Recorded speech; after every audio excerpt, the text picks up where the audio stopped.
es la razón por la que todo existe y es el que sustenta todo lo que existe. Por lo tanto, sin Él no hay nada. Y por eso Él se merece toda la gloria, toda la honra. Puertas Abiertas es una organización cristiana y servimos para trabajar y apoyar y fortalecer a cristianos que viven en todas partes del mundo, que sufren persecución porque aman a Jesús.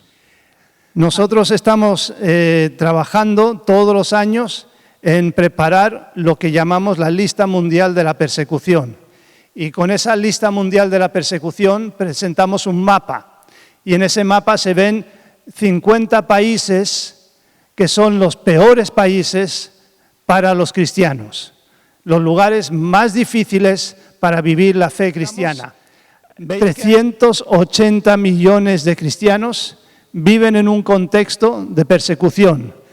Estamos hablando de que 1 de cada 7 cristianos de todo el mundo viven en un contexto donde se les persigue por seguir a Jesús. Los que sufren persecución son personas como tú y yo. He visto iglesias en África donde han quemado la iglesia, se ha derruido prácticamente entera y aún así en las ruinas estaban celebrando su alabanza a Dios. Y tiene la promesa de Jesús que dice que cualquiera que haya dejado casas o hermanos o hermanas o padre o madre, mujer o hijos o tierras por mi nombre, recibirá 100 veces y heredará la vida eterna. Hay cosas que tú puedes hacer por medio de tu apoyo a la iglesia que sufre persecución. Puedes dar ayuda alimentaria, eso es lo que hemos hablado, ¿no? Ayuda escolar, refuerzo espiritual.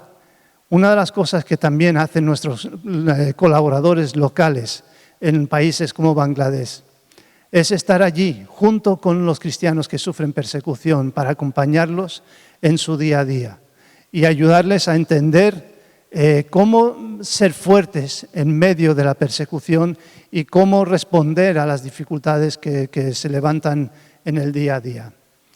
Y luego seguimiento y apoyo emocional y también mediación para proteger sus derechos y su seguridad. A veces, cuando vamos a los cristianos que sufren persecución, ellos lo que nos dicen es, ora por mí. Más que pedir dinero, más que pedir ayuda legal, más que pedir otras cosas, piden nuestra oración. Ahí están nuestras redes sociales, Facebook, X, esas cosas. Y a hacer esto. Quiero hacer una transición ahora y pasar a una reflexión de la Biblia. Y para hacer esa transición, pues quisiera primero parar y presentar este tiempo delante del Señor y pedir que Él nos guíe en este tiempo de reflexión. Señor, te necesitamos. Necesitamos de tu palabra, necesitamos de ti, de tu voz. Y yo pido que tú me ayudes a mí a no ser un estorbo para escuchar tu voz, sino que sea un transmisor de lo que tú tienes para nosotros en esta mañana. Queremos amarte, queremos servirte, queremos honrarte, queremos glorificarte. Te hemos cantado muchas canciones, todas las canciones hablando de tu gloria, de tu grandeza, de tu amor por nosotros y de nuestro deseo de servirte y de nuestro deseo de honrarte y de tener comunión contigo. Y pedimos que tú nos ayudes a oír lo que tú tienes para nosotros en esta mañana. En el nombre de Cristo. Amén. He titulado el mensaje Amar a Dios con el corazón, el alma y la mente. Yo tiendo a ser una persona que me gusta las cosas prácticas. Siempre quiero contestar a la pregunta, ¿cómo se hace? Entonces, porque si yo te digo, tienes que amar a Dios con todo tu corazón, con toda tu alma y con toda tu mente, ahora la pregunta es, ¿qué tengo que hacer para hacer eso? Y voy a intentar ayudarnos a tener algunas ideas de cosas prácticas que podemos hacer para poder llevar esto a cabo en nuestras vidas. Y al final del todo voy a intentar hacer un desafío, a decir, pues yo voy a hacer esto de esta manera. Y entonces vamos a ver si conseguimos el objetivo de ayudarnos a entender mejor cómo es esto de amar a Dios con todo el corazón, el alma y la mente. En Juan 14, 21, no es el texto que dice que debemos amar a Dios con toda nuestra corazón, con todo lo que tenemos, sino es otro versículo, Juan 14, 21, que dice, el que tiene mis mandamientos y los guarda, ese es el que me ama. Y el que me ama será amado por mi Padre, y yo le amaré y me manifestaré a él. Ahora esto es importante, el que tiene los mandamientos. ¿Eso cómo es? Yo puedo tener los mandamientos en la Biblia, tener una Biblia física, ponerlo en mi estantería y dejarlo allí y que vaya acumulando polvo. Tengo los mandamientos.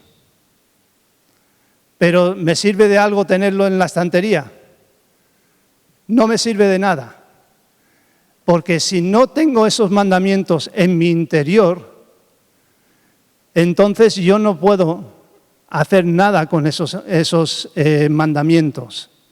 Por eso el Salmo 119, versículo 11, dice otra cosa. Dice, en mi corazón he guardado tus palabras para no pecar contra ti. Ahora ya pasa de estar en la estantería a estar en mi corazón. ¿Y cómo se consigue que la palabra de Dios entre en nuestro corazón? Aquí nosotros, cuando yo estaba en Decisión, no sé cuántos conocéis Decisión.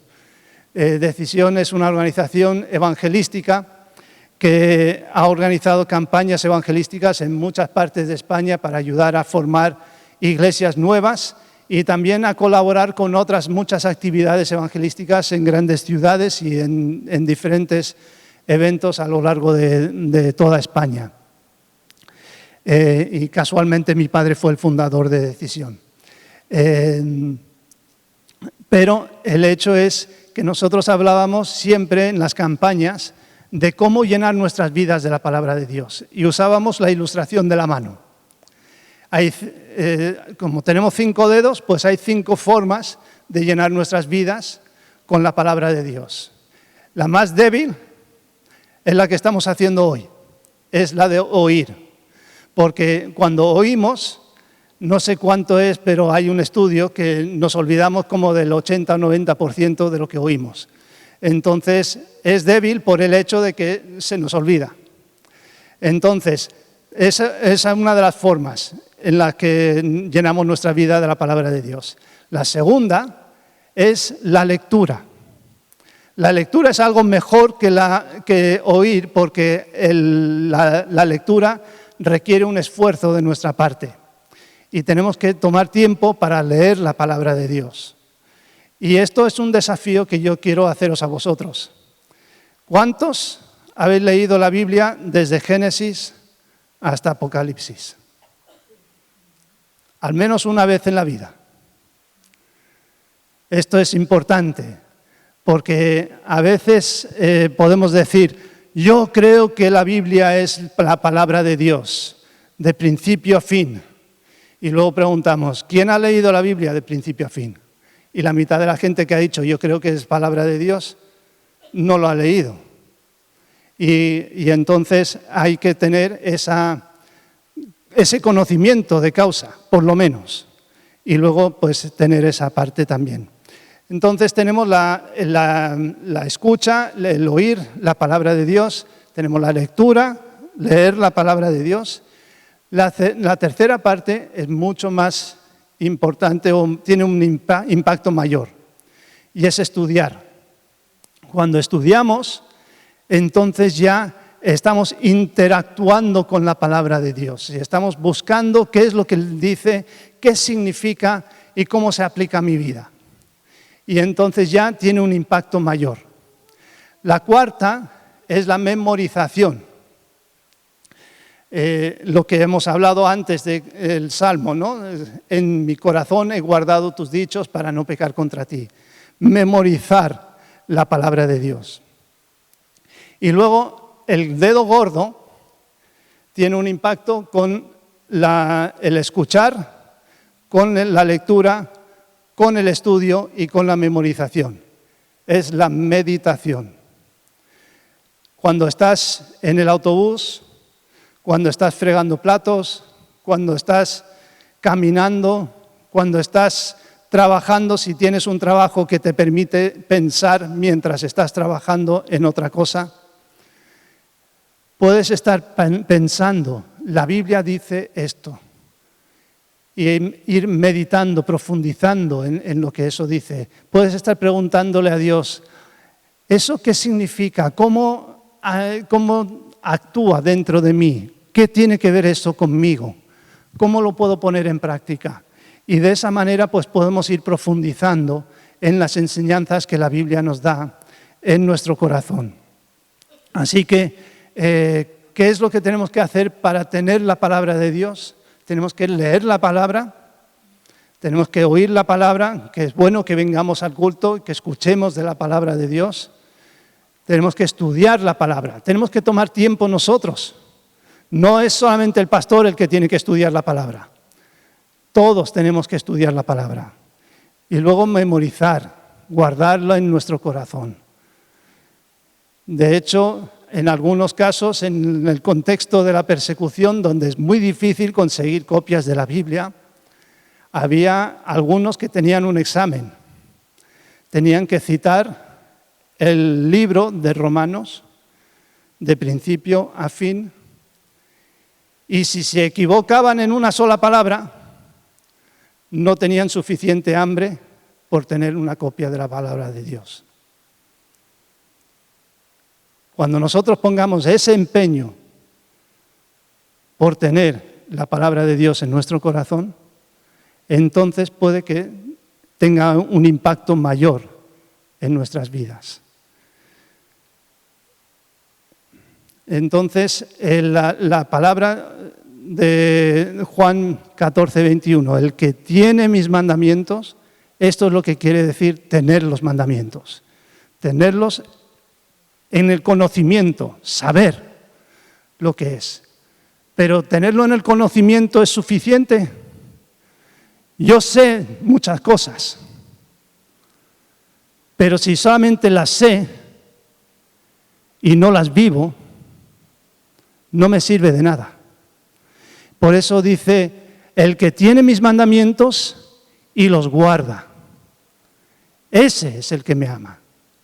No el que tiene el conocimiento, porque hay gente que estudia la Biblia y la estudia y tiene mucho conocimiento y tiene conocimiento muy profundo de palabras y de dónde están las palabras y cuánto se repiten y un montón de datos. Pero no cumplen, no viven la palabra de Dios. Entonces, el que tiene mis mandamientos y los guarda, ese es el que me ama. Y el que me ama será amado por mi Padre. El objetivo de tener la palabra en nuestro corazón es para que cambie nuestra forma de pensar, para que cambie nuestra forma de vivir. Cuando alimentamos nuestra vida con la palabra de Dios, lo que hacemos es esa parte donde está la guerra espiritual que nosotros estamos viviendo, de que los conceptos, el diablo nos ataca con conceptos, con ideas, con pensamientos. Y la palabra de Dios es nuestra herramienta para luchar en contra de esos conceptos, esas ideas que vienen bombardeándonos. Vivimos en un mundo que está básicamente controlado por el diablo. Y nos lanza mensajes continuamente. Encendemos la televisión, encendemos la radio, abrimos el ordenador, vemos internet. Y siempre vienen mensajes de todo tipo que son dañinos para nosotros. ¿Y cómo podemos vencer esas cosas? Pues conociendo la palabra de Dios. Y entonces el oír es correcto, pero también es necesario hacer. Y es la clave de todo esto. Y lo que sí tenemos es la parte donde Santiago nos dice que no seamos oidores solamente de la palabra de Dios, sino que seamos hacedores de la palabra. Porque si no, nos engañamos a nosotros mismos. El llenar nuestra cabeza de conocimiento de la palabra de Dios para no hacerla es como, y esto es la ilustración que nos da Santiago, ¿verdad? Que es como levantarnos por la mañana y nos ponemos delante del espejo, nos vemos los pelos todo desordenados, la cara horrible, y nos damos la vuelta y seguimos con nuestra vida sin haber hecho nada. Nadie hace eso. Cuando nos levantamos y nos vemos lo horrorosos que estamos por la mañana, nos arreglamos. Y así pues es lo que tenemos que hacer, levantarnos por la mañana, mirarnos en el espejo espiritual, ver lo horrorosos que estamos, pero arreglarnos. Y así podemos salir y vivir con una buena imagen espiritual. Y la pregunta es, ¿cómo se ama a Dios? ¿Cómo se ama a Cristo? Y aquí es lo que Jesús nos dijo a nosotros en cuanto al gran mandamiento. Dice, hay que amar a Dios con todo nuestro corazón, con toda nuestra alma y con toda nuestra mente. Y la pregunta de nuevo es, ¿qué significa amar? Porque si salimos a la calle y preguntamos a la gente qué significa amar, seguramente nos dirán cosas muy diferentes a lo que nos enseña la Biblia. Y la Biblia nos enseña que el amor es sufrido, es benigno, el amor no tiene envidia, el amor no es jactancioso, no se envanece, no hace nada indebido, no busca lo suyo, no se irrita, no guarda rencor, no se goza de la injusticia, mas se goza de la verdad. Todo lo sufre, todo lo cree, todo lo espera, todo lo exporta. El amor, esta lista de cosas, cuando hablamos del amor con la gente en la calle, normalmente es un sentimiento lo que quieren decir que es el amor. Yo siento amor por una persona. Aquí no habla de sentimientos, está hablando de acciones, cosas que no debemos hacer y cosas que debemos hacer. Y cuando nosotros amamos, son acciones, es una acción de la voluntad, es un ejercicio de la voluntad. Nosotros deseamos hacer esto, deseamos hacer aquello. No es tanto el sentimiento lo que nos motiva a hacer una cosa. O puede haber un sentimiento, pero a veces es la voluntad, la decisión. A pesar de un sentimiento contrario, hacemos algo. Y Pablo lo que dice, justo antes de decir todo esto acerca de lo que es el amor, dice tres cosas. Dice, si yo hablo en lenguas y no tengo amor, sueno como un metal malsonante, o sea, algo molesto. Si yo, que es la segunda parte, si yo tengo la fe para mover montañas, imagínate. Yo puedo orar y puedo clamar a Dios y hacer que esta montaña se vaya para allá y este río se vaya para allá y hacer grandes maravillas. Dice, ¿y no tengo amor? no soy nada. O sea que lo importante no es la fe, lo importante es el amor. Y dice, además, si yo hago obra social y doy de comer a todo el mundo y no tengo amor, de nada me sirve. Entonces, la clave está en el amor. Y lo interesante de todo esto es que Jesús nos enseña unas cosas que a mí me llaman mucho la atención. Porque me dice, si me amas, guarda mis mandamientos. Y entonces le preguntas, ¿cuál es tu mandamiento? Ámame. Ámame. Entonces, ¿me amas? Si me amas, guarda mis mandamientos. Y para guardar mis mandamientos lo que tienes que hacer es amarme. No, entonces yo me quedo con la pregunta, entonces ¿qué hago? ¿Cómo se hace eso? ¿Cómo se lleva a cabo esto? Y Jesús dijo otra cosa más.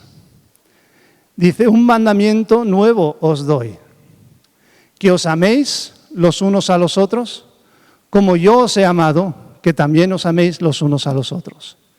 Y luego dijo una cosa muy interesante. En esto conocerán todos que sois mis discípulos, si tuviereis amor los unos por los otros. ¿Queréis dar testimonio de vuestra fe? Amaros entre vosotros. Cuando nos amamos mutuamente dentro de la iglesia, el mundo escucha nuestro testimonio. Nos ve como auténticos discípulos de Jesucristo. ¿Por qué? Porque nos amamos. El amor no es fácil. El amor es todas esas cosas que hemos dicho antes, de no ser jactancioso, no ser envidioso, no ser rencoroso. Es gozarse de la verdad, es hacer el bien hacia los demás. Es buscar el bien del otro por encima del mío. Hacer lo que yo quiero que tú me hagas a mí, hacerlo yo por ti, sin esperar que tú me lo hagas. Yo lo hago porque te amo. Luego, si tú me quieres amar, pues eso ya es cuestión tuya, pero yo tengo que amarte a ti. Y esta es también una de las cuestiones muy importantes. Si uno es consciente de que tiene que ser la persona que toma la iniciativa de amar, tiene que amar.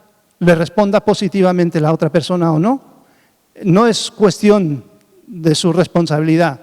Su responsabilidad es amar a la otra persona. Y de esa manera damos testimonio de nuestra fe. Jesús repitió ese mandamiento en Juan 15. Dice, este es mi mandamiento, que os améis unos a otros como yo os he amado. Y esto es ese amor que es sufrido, es benigno, no tiene envidia, no es jactancioso, no se envanece, no hace nada indebido, no busca lo propio, no se irrita, no guarda rencor, no se goza de la injusticia, pero sí se goza de la verdad. Cuando se hace verdad, entonces se goza. Sufre, todo lo sufre, todo lo cree, todo lo espera, todo lo soporta. Y luego el estándar es el estándar de Jesús. Y Jesús dice esto en cuanto a cuál es el nivel de amor. Nadie tiene un amor mayor que este. Esto es justo después de decir, este es mi mandamiento, amaros los unos a los otros. Ahora Jesús dice, este es el mayor nivel de amor que existe. Que uno dé su vida por sus amigos. ¿Y qué dice justo después de eso? Vosotros sois mis amigos. En Juan 15, ¿sabéis dónde estaba Jesús? Era la noche que él sabía que iba a dar su vida por sus amigos. Y les dice, vosotros sois mis amigos. Yo os amo con el máximo amor que existe. Que os améis los unos a los otros como yo os he amado. ¿Cuánto estamos dispuestos de dar de nosotros mismos por el bien de los demás? Ese es el desafío que tenemos. Jesús nos está diciendo que tenemos que dar nuestra vida para que otros puedan sentir ese amor, puedan experimentar ese amor.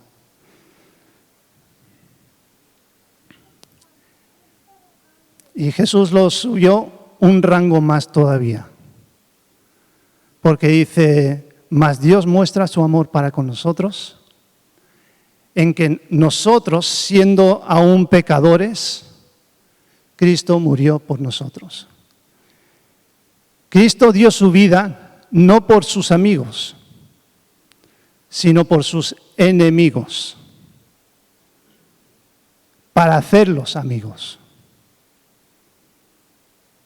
Ese es el desafío que nosotros tenemos, de dar nuestra vida por nuestros enemigos. Yo entiendo que Jesús nos envió a hacer discípulos a todo el mundo. Y en Hechos 1:8 dice, pero recibiréis poder cuando haya venido sobre vosotros el Espíritu Santo y me seréis testigos en Jerusalén, en toda Judea, en Samaria y hasta lo último de la tierra.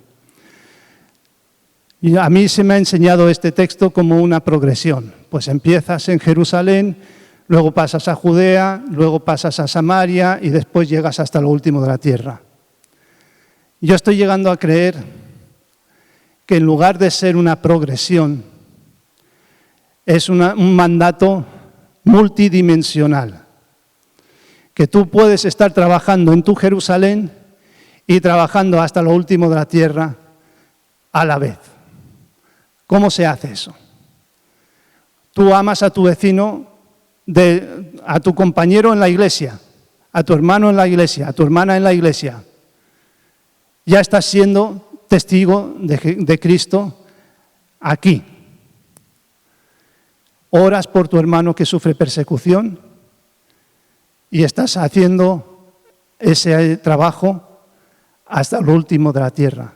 Estás participando en la extensión del reino de Dios hasta lo último de la tierra. Y luego está la parte de Judea. Cuando se hacen campañas, por ejemplo, que va a haber una campaña, si Dios quiere, en Sevilla, para todo lo que es Sevilla, Málaga y toda una región de Andalucía, pues cuando participas en ese evento, eso sería como tú, Judea. Samaria. Samaria es lo más difícil para nosotros, porque los samaritanos eran las personas que menos querían los judíos. Entonces, ¿quién es la persona que menos quieres? ¿Cuáles son las personas que más te causan dificultad? Pues esas son tus personas de Samaria. Y Dios te está llamando a amarlas a ellas también y ayudarles a ellos también a conocer el mensaje del Evangelio. Entonces, hemos estado pensando en amar a Dios con todo nuestro corazón, con todo nuestra alma, con toda nuestra mente. ¿Cómo se hace eso? Pues primero tenemos que tener la palabra de Dios en nuestro interior. Pero no solamente eso, sino que tenemos que hacer lo que está en nuestro corazón. Tenemos que conocer la palabra y luego obedecerla. Y esto se resume en amar a Dios y amar a los demás. Y ahora mi desafío es, ¿qué estoy haciendo yo intencionalmente en mi día a día para amar a otras personas? Cuando voy a la tienda, ¿estoy haciendo que la otra persona sepa que la amo? ¿Cómo puedo hacer que sepa que la amo? ¿Qué puedo hacer para que esa persona pueda tener un paso más en acercamiento a Cristo?